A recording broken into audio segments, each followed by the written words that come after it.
ganda mo.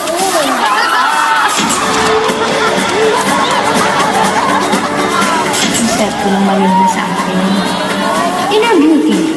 Kung ano naman ang puso mo, maganda ka ng tao. Mayaman ka nga, pero yung dumi naman yung content ng puso mo, yung kung ano yung nandiyan. Lahat, hatred, envy, greed, lahat. Punong-puno ng crush yung puso mo. Wala rin eh. Kasi kung ano naman ang puso mo, yan lalabas sa bibig mo, yan lalabas sa aura mo. Kaya please, huwag mo na akong nagdiin. Hindi everyday I feel content. Hindi everyday I feel blessed.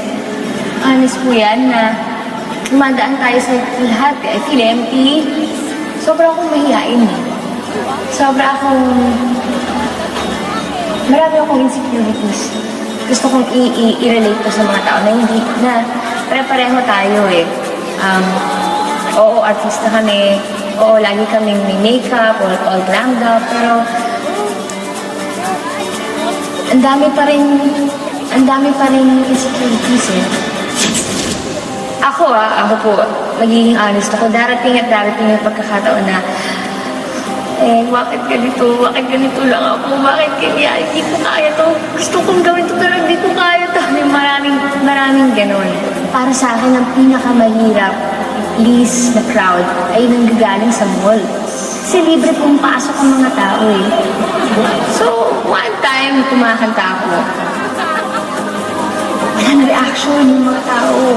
Iilan lang yung pumalakpak. Tinamad silang pumalakpak para sa akin. Wala na yan. Talaga parang, ano bang nangyayari? Hindi na ako makakonekta sa kanila.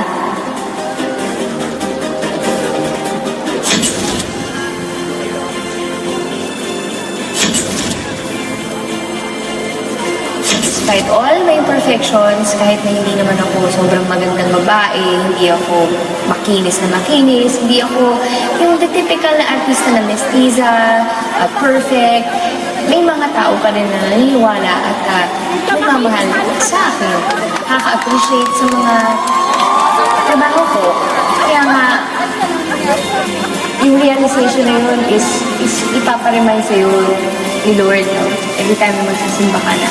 God loves you so much. God sees you as His princess. You are His princess.